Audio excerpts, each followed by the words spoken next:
So I was thinking yesterday, there was a very interesting topic that was going through my mind that when I look at, say, there's certain things that keep on popping in my life that I remember from seeing before. So when we see characteristics in people that have certain traits, but they're different people, but they're like similar in a sort of sense. So the soul of that similarity is actually, in a way, so similar to itself as a being that is the same race, or not just the same race, but as people are different than, say, other incarnations of different things. So what I'm saying on the wavelength of that they're almost the same person. So the oversoul of all their souls is a bigger aspect of itself that intertangles the energy levels within that. So when we think of when they say that we're not just our bodies and we're outside that, I'm really starting to realize that these energetic patterns that we observe in our life, them are the real codes and things that we are living in. So when we explain things or start getting into depth about that, talk about, okay, of all these things are kind of like this and this, it's we can use certain aspects of ourselves then in other people that are similar to us, not just like that, but it's I'm just noticing it on a wavelength, just in energetics let alone, not just as the person is, or just their mannerisms, and that the mannerisms are vice versa on each characteristics that I notice within people in certain group qualities that make up the trait of, say, that group, but they're not in a group, right? They're scattered about, and occasionally when that pops into your consciousness, it reminds you of all the other people that you've seen like that, but in different occasions and times. So what I'm trying to get into depth as, to bring up, is what's going on in my mind. It's kind of like I'm trying to solve this puzzle here in a way of like, the more and more that I'm aware of, that I get aware of, the closer I am to putting this all to degrees. Because when I was younger, to be totally honest, I was seeing visually and having the feeling amplified effect. When I was starting to tap into the feeling more, I'm doing less visuals with my eyes, but when I get into the eye characteristic again, it's almost like it unlocked that perspective, and it had a whole different light to it because it was a different aspect, which brings up different qualities of how I thought of things back then too, and the real characteristics of what plays out today too.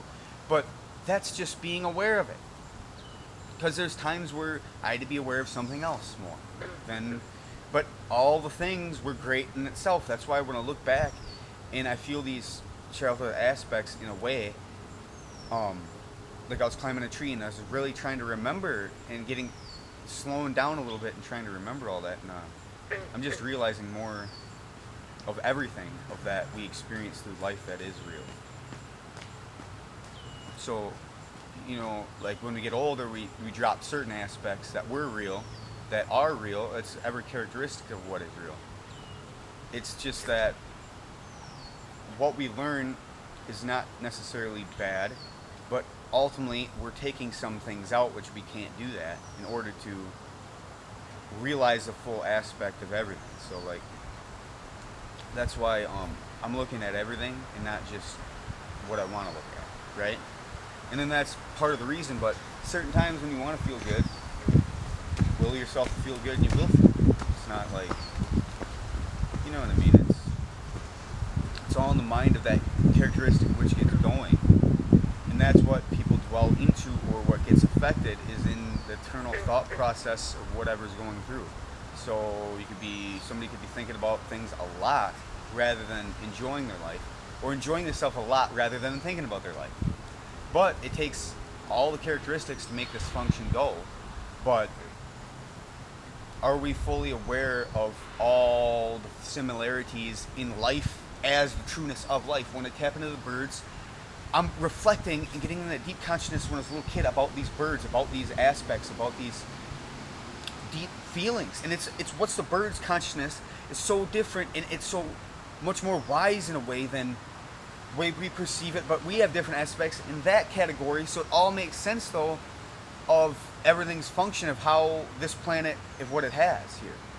And I wouldn't have it any other way because you get attached over the years and over the things, but I'm just saying, like, to realize that even the birds, the pigeons, have so much a characteristic with each other. They're automatically one within that. But we have segregated groups that we almost divided ourselves because in a way it could have been united consciousness in the full degree of itself with your own, making.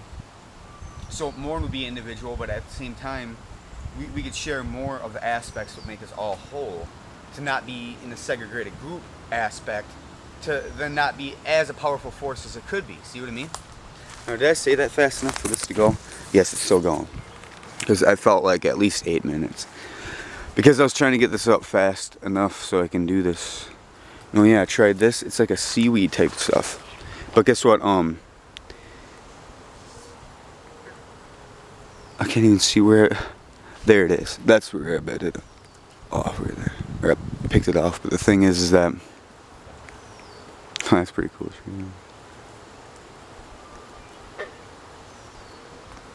Yeah, like that tastes good. I didn't even have any crappy stuff tasting wise. It just tastes like grass. And each aspect of each plant, I've been doing it more and more. This is the only time you can get it through the summer, so you might as well do it.